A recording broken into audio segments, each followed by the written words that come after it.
Welcome back to this episode of To the Contrary podcast. I am Charlie Sykes, and we are joined by Pulitzer Prize winning author Anne Applebaum, staff writer for The Atlantic, who is talking to us from Warsaw, Poland. Thanks for joining me, and I appreciate it very much. No, I'm delighted to be with you. Well, I was making some notes about for our conversation today and looking back over the things that you've written in the past. You won the Pulitzer Prize for a book called Gulag. You had a cover story in The Atlantic called The Bad Guys Are Winning. You've written books titled The Twilight of Democracy and Autocracy Incorporated. And it occurs to me that the last couple of years, a lot of what you've been writing feels like a prequel and a warning to the moment we're in right now.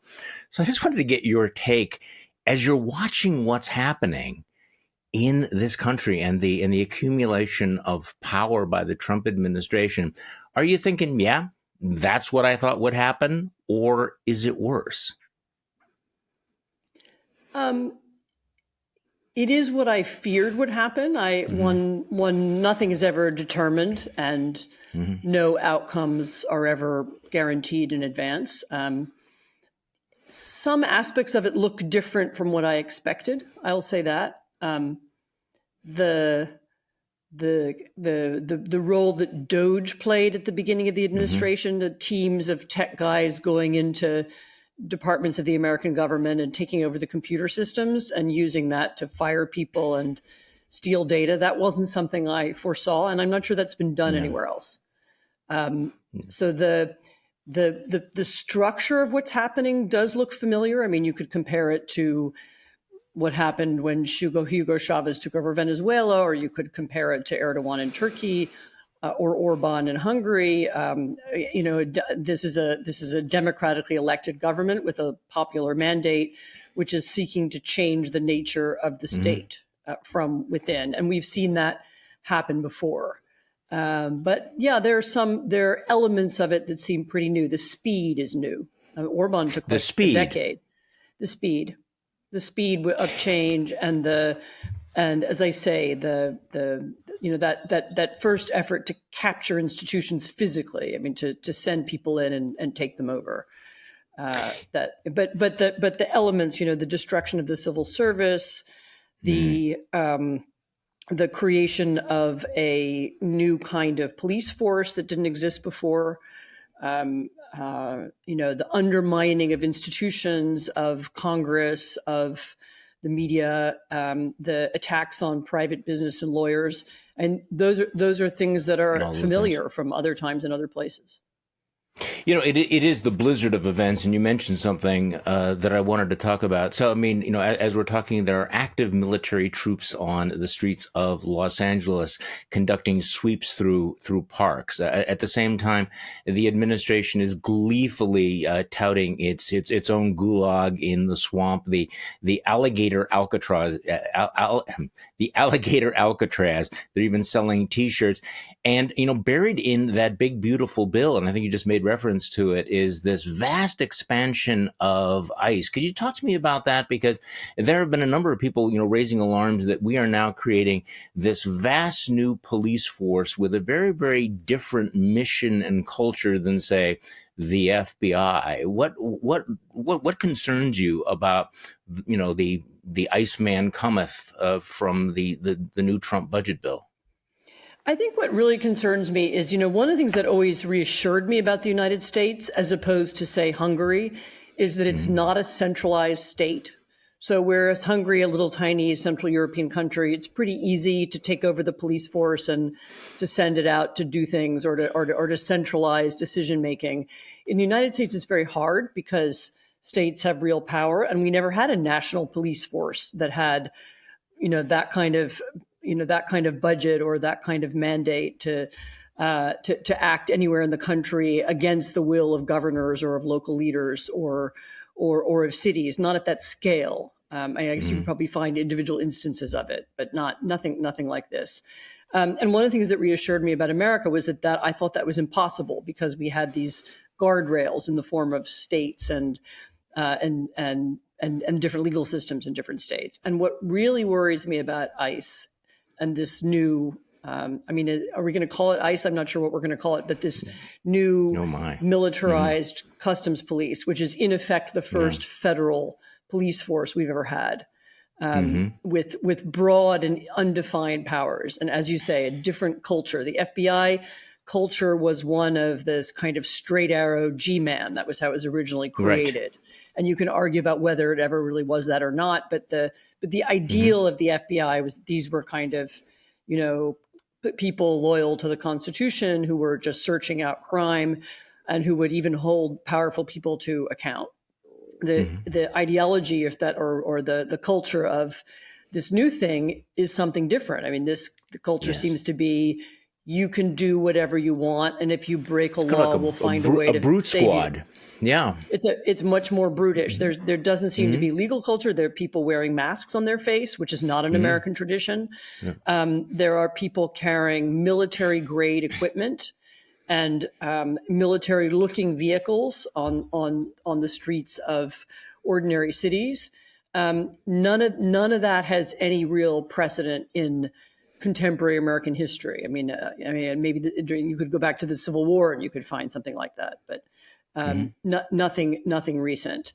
And that worries me because the more rapidly it's accepted as normal and people get used to it, the more power it can gain. And, I know this is going to sound, I don't know, maybe it'll sound over excitable, but, a police force like that, once created, has a certain kind of momentum, right? It has a budget, it has tasks.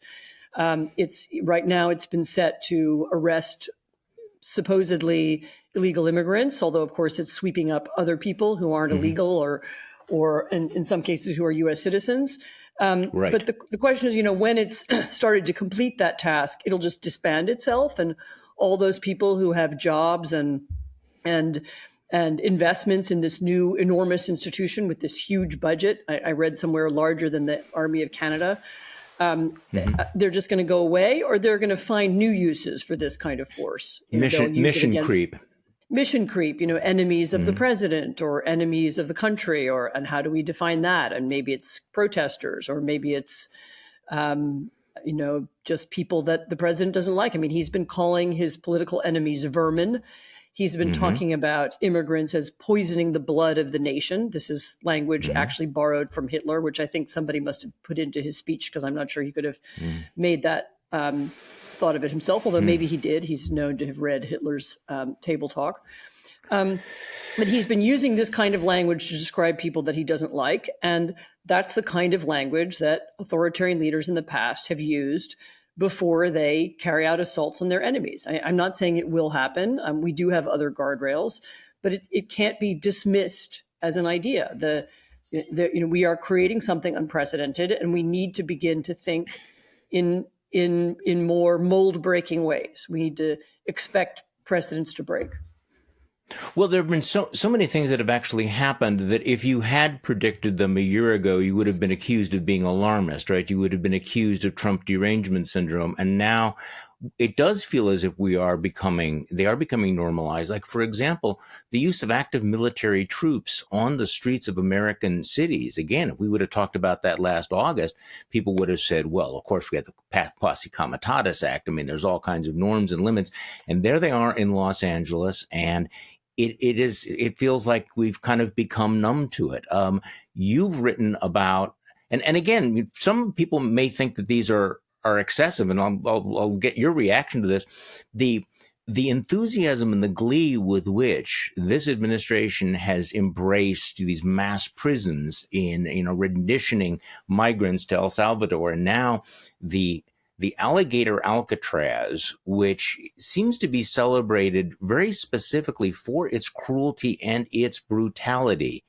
Can you just give me a sense of it seems as if they're also conditioning Americans to accept and celebrate the fact that there's a certain class of people that we not only want to get rid of or hold accountable for their crimes, but we want to inflict pain on and humiliate them.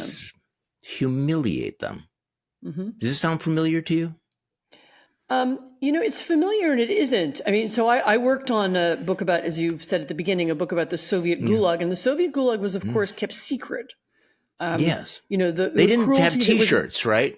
No, the cruelty that was inflicted on people was hidden away from the population. The population was not shown it, and even you could look at Nazi Germany, and there was a much greater festival of cruelty in Kristallnacht, and people saw cruelty in the streets. But actually, even there, the actual death camps were at least partially concealed from some part of the population, which may have guessed they existed, but it was never shoved in their faces.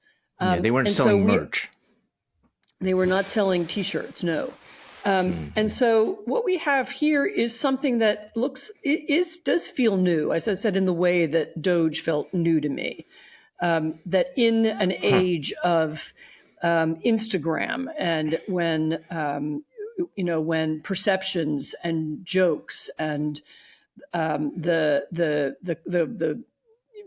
culture of the alt-right shapes so much of political discourse, this feels like there's a new element to this. The spectacle of cruelty, the demonstration of cruelty for its own sake, which of course both serves to titillate people for whom that is appealing, and people who want to see somebody humiliated, maybe people who've felt humiliated themselves, but also will frighten people. Of course, it's meant to frighten immigrants or their families, or their cousins or their friends.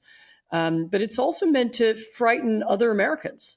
Anybody who sees that says, well, anybody who's cruel enough to do that would be also cruel enough to do other kinds of things. And it will become part of a chilling culture as people become afraid to talk about it, or afraid to say things, or afraid to challenge, to challenge the administration. And of course, we see some elements of that already too. I mean, we do the reluctance of university presidents, understandable reluctance, I should say, to speak out in defense of one another, or the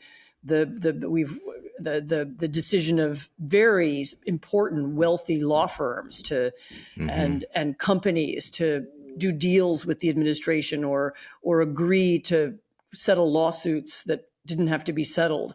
I mean, all that is part of the same fear culture. And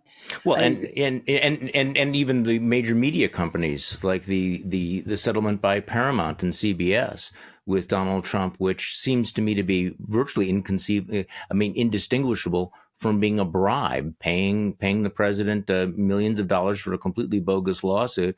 I mean, and Donald Trump's use of power, and again, because you've studied this authoritarian, autocratic pattern in the past.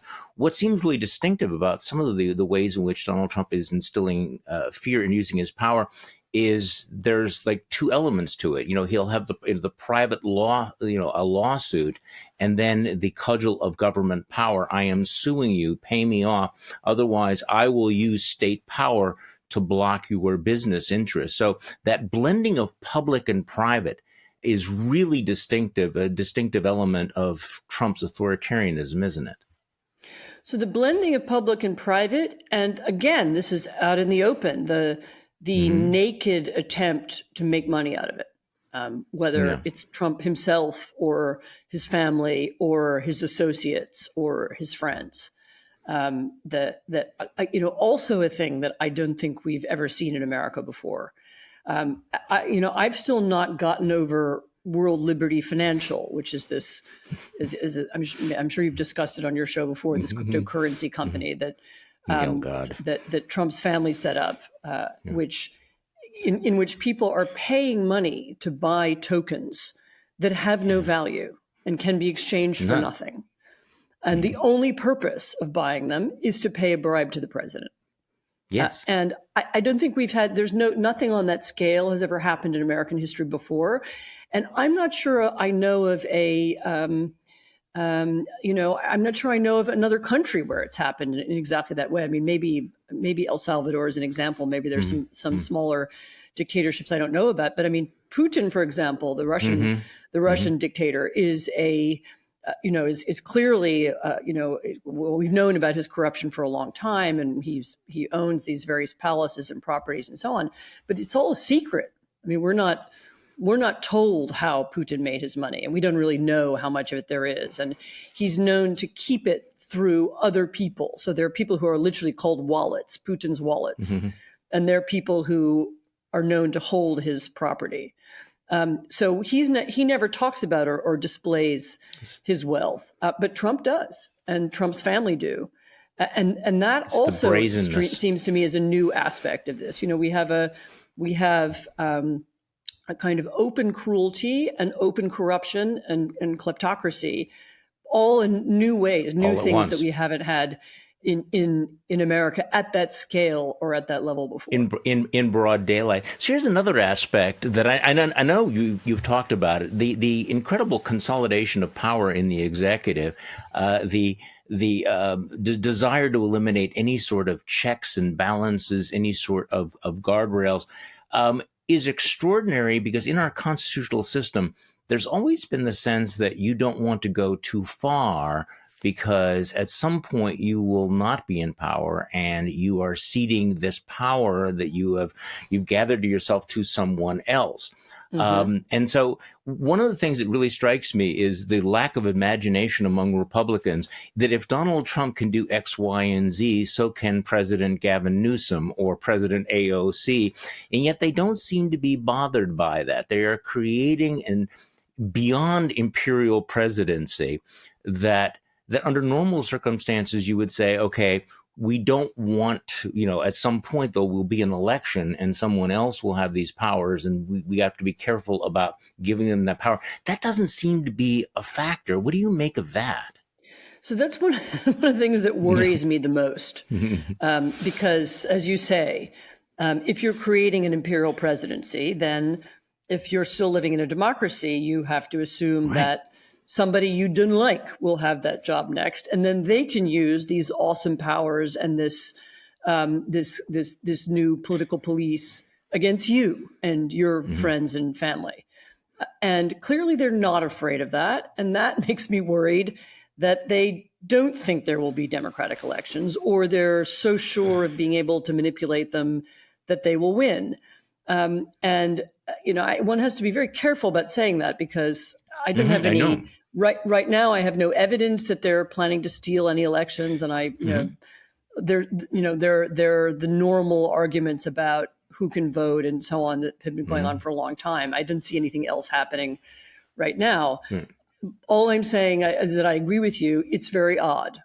They aren't acting like people who might lose or who think they could someday lose, and that the powers they've created could be turned back on them. And I didn't have an explanation for it. No. Well, it is alarming. So something else that you have written about and talked about for years, but seems to be accelerating. And again, it's not breaking news that we have a president who has shall we say, a limited association with the truth, the stream of lies, the amount of disinformation out there, the incredible pattern of distraction. And I think this is something that we're all living through, is that things are happening so fast, you don't know what to pay attention to. There's so much stuff being thrown up at the screen. And this has been described in the past as the annihilation of truth, the sense that, who do you know, who can you believe? What should I believe? So talk to me about that, because that does fit patterns that we've seen before in authoritarian regimes, to numb people, and is the goal to make them just drop out, disengage from politics, just simply say, I can't any longer think about this. What is the end game that here? is very close to how it's been used in the past. So, you can point to regimes that have deliberately sought to poison the political sphere, to destroy the public square, so that people don't know what's true and what doesn't. The famous example of this, actually, there are several examples from Putin's Russia. There's a moment when, if you remember the Malaysian plane that crashed in eastern Ukraine in 2014, and it was shot down by, as it turned out, Russian soldiers, which was pretty clear from the beginning that that's who it was. But after that plane went down, the Russian state put out rapid, conflicting descriptions of what had happened. Some plausible, some implausible, some insane. There was one version where, the plane was put up in the air and filled with dead bodies and then exploded over eastern Ukraine in order to embarrass Russia or something. And so really crazy stuff. And I remember seeing a few days later, this is when Radio Free Europe, Radio Liberty was still active in Moscow. This is the American-backed Russian language media in Russia that the Trump administration is trying to destroy. But it was still active. And I remember a series of interviews they did on the street with people. And they were asking people, what do you think happened to the Malaysian plane? And one after the other, people would say things like, I don't know, and we will never know.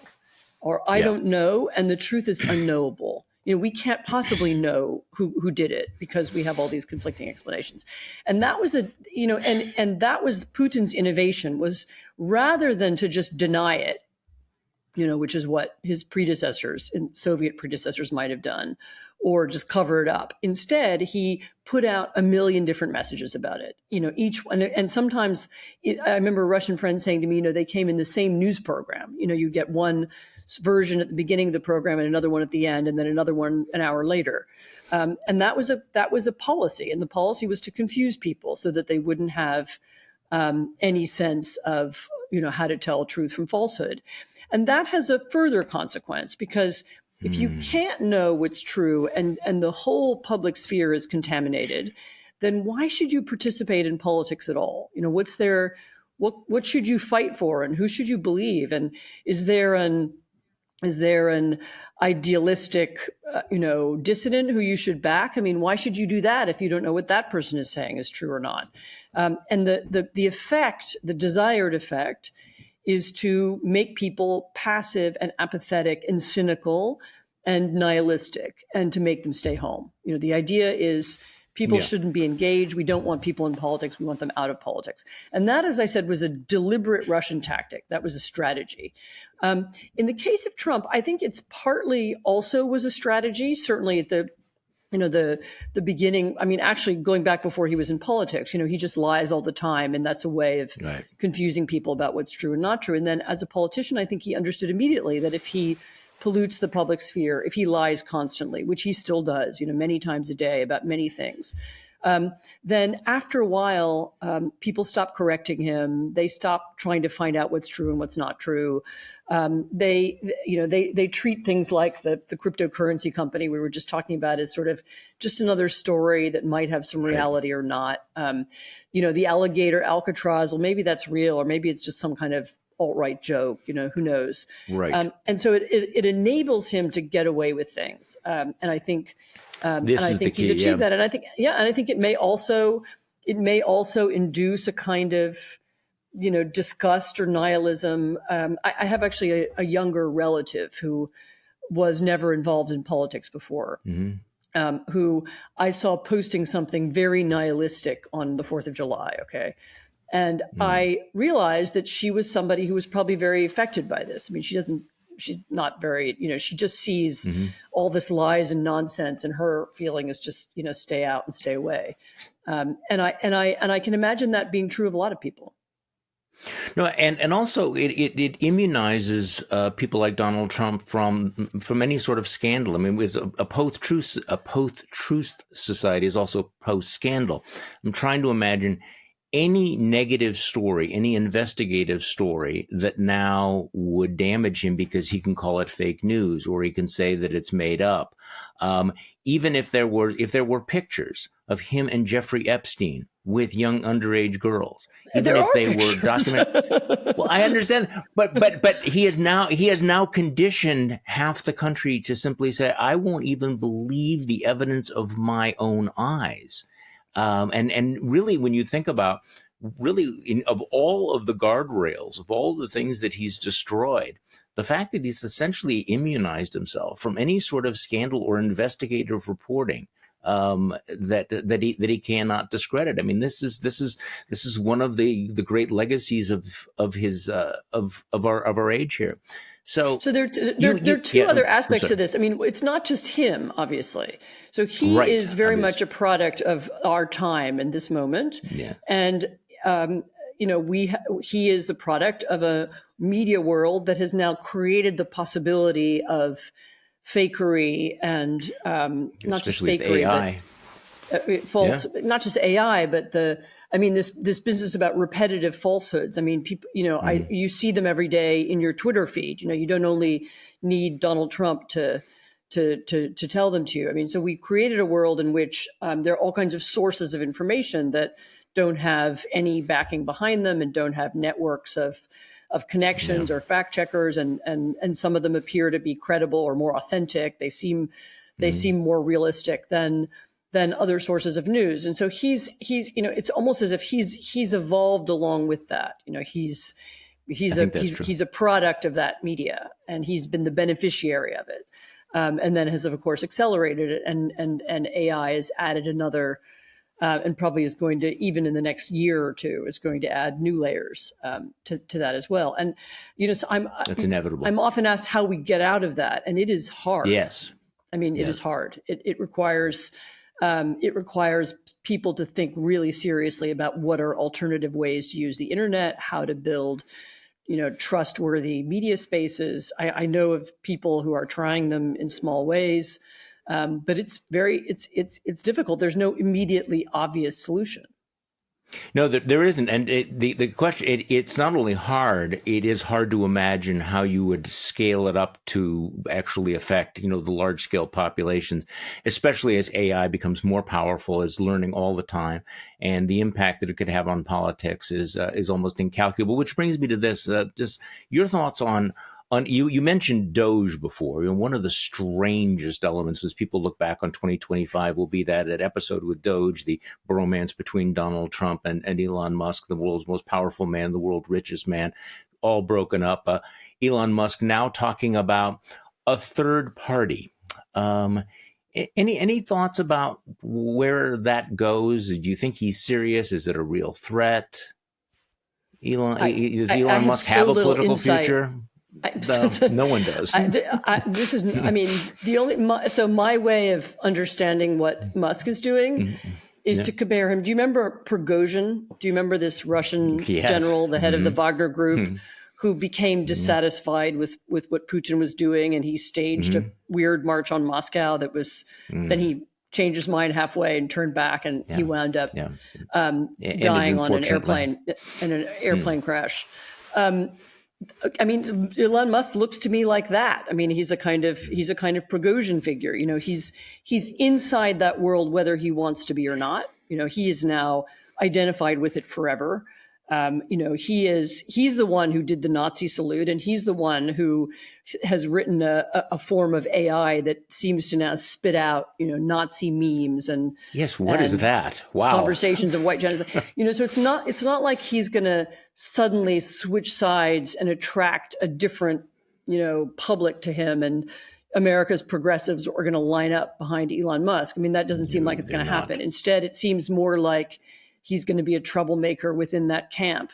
And actually, if I had to bet, I don't want to say he's going to end like Prigozhin, because I don't mean literally. Right. But if I had to bet, I think Donald Trump wins. If the oligarch versus the man with real political power, then the men with political power usually win, because they have this power of the state.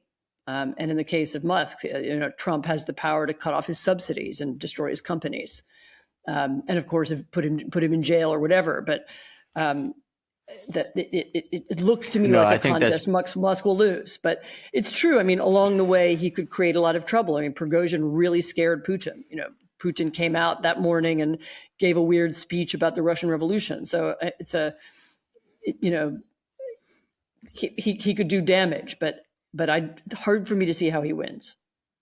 Yeah, no, that little episode, which I have not spent a lot of time where Grok basically started giving Nazi speeches, I'm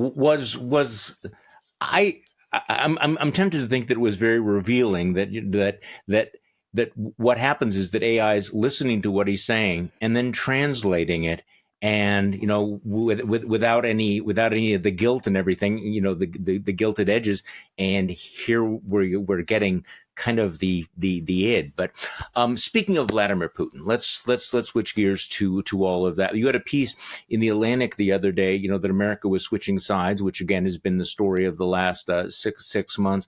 In the last 48 hours or so, Donald Trump has said some sort of unwanted, critical things of Vladimir Putin, suggesting he was giving him a lot of bullshit and then reversing the decision not to give Ukraine defensive weapons. So what do you make of all of this? So when you wrote that piece, it certainly looked like we were doing everything possible to abandon Ukraine, providing Putin with more incentives to kill Ukraine.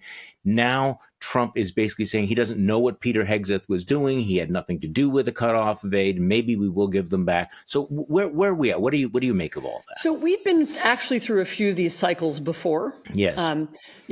Trump did appear to have some belief that he would be elected, and then he would call his friend Vladimir, and Vladimir would say, "Oh, okay, you're right. Let's stop the war." Yeah. I mean, I think that was the extent of his.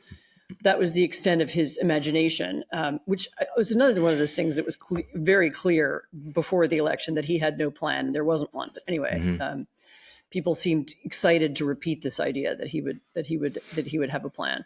And so, he's been disappointed, but then he gives him another chance, and then there's another phone call, and presumably Putin, who's has trained KGB recruiter, knows what flattering things to say and which buttons to push, and Trump is put off for another while.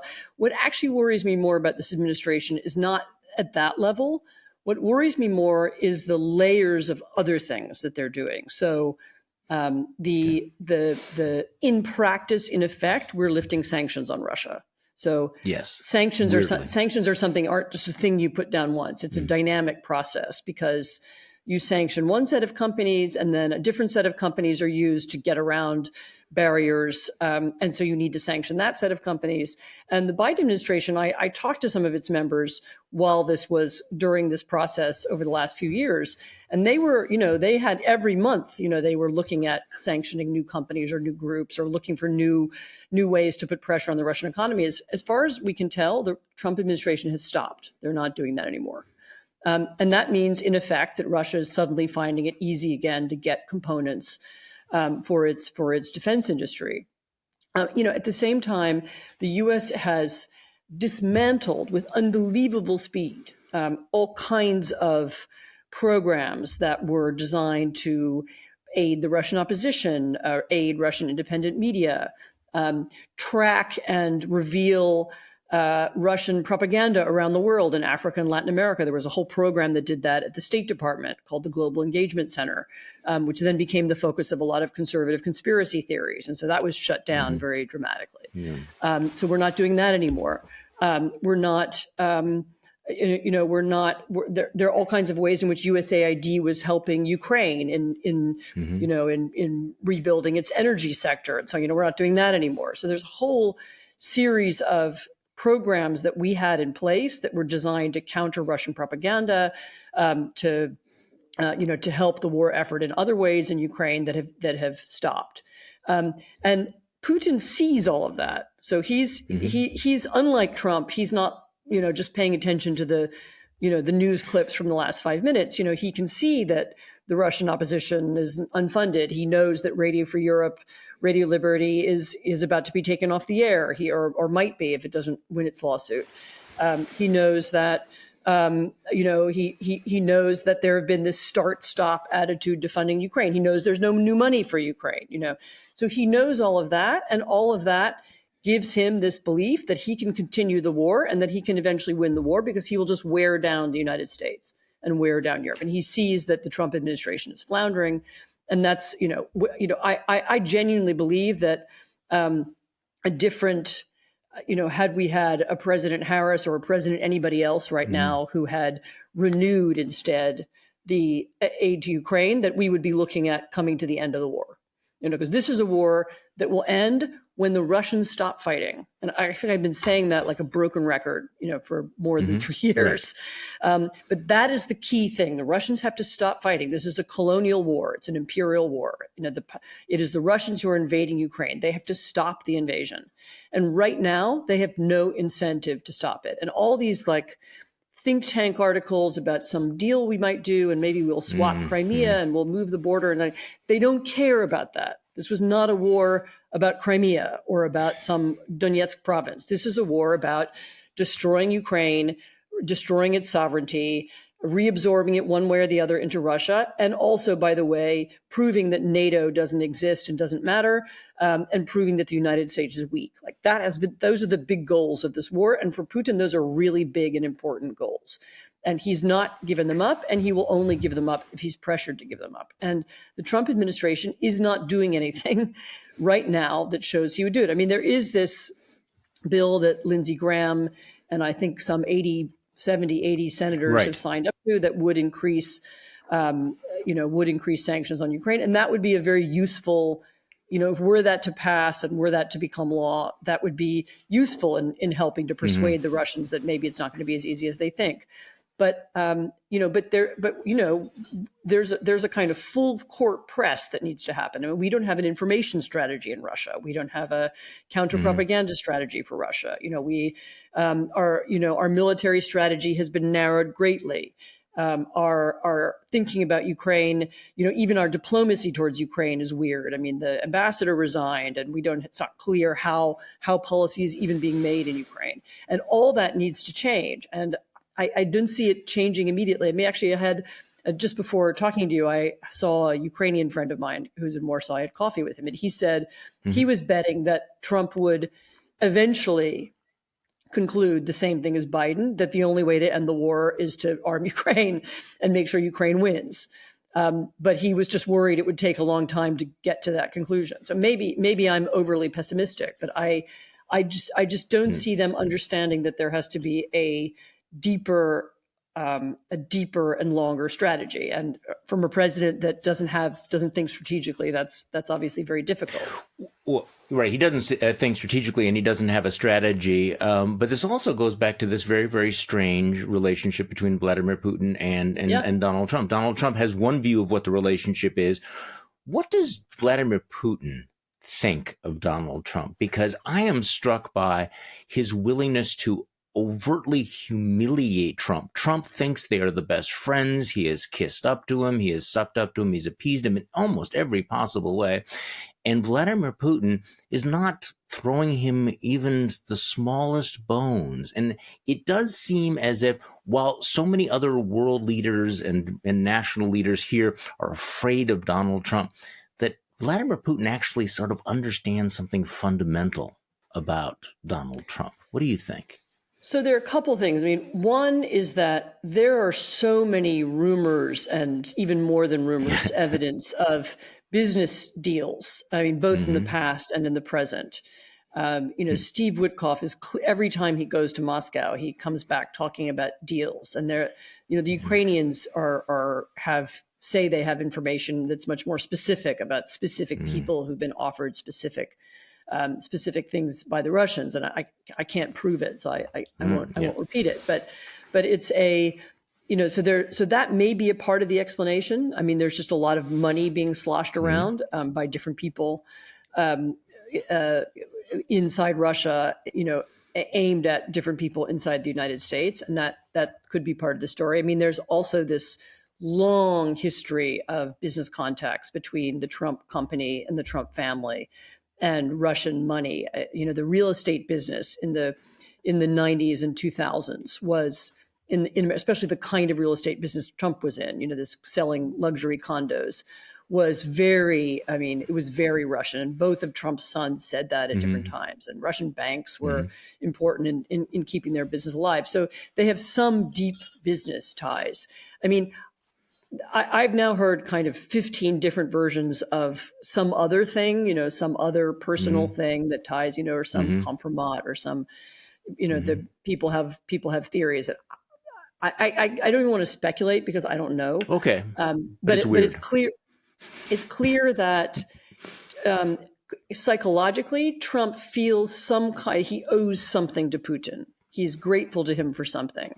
He talks about him in a way that's peculiar, that he doesn't talk about around other people. And maybe one of my ideas was maybe he believes that that Putin really did help him win the 2016 election, one way or the other. And we know that Putin did help him. I mean, Putin, arranged the theft of email from the Democratic National Committee and did a huge campaign as at a Trump moment requested. We weren't aware yet of how these campaigns worked and so on. So maybe he feels grateful for that. Maybe he feels grateful for him being kept afloat financially. Who knows? But he feels some kind of gratitude and even fear of Putin. There's strained body language between them. And you're right also about Putin humiliating Trump. So within a few days of Trump's election last November, Russian state television, their reaction to the election was to post nude photographs of Melania Trump. So the sort of porn pictures she took years ago, they put them on the evening news. And they repeatedly, night after night after night, they make fun of Trump on Russian television. I mean, that's kind of, they mock him, or they say he's our guy, or they make fun of things he does. There's almost a kind of nonstop patter about him that goes on and on. And Trump never reacts to that, though. He never. He may not know it. I don't know, but that's true. Some people around him surely know it, and they must know that. Then of course that kind of pattern gets reflected and repeated in other authoritarian media. So it's part of a broader way that the authoritarian, the autocratic world perceives Trump as kind of a bumbling version of themselves. Sorry.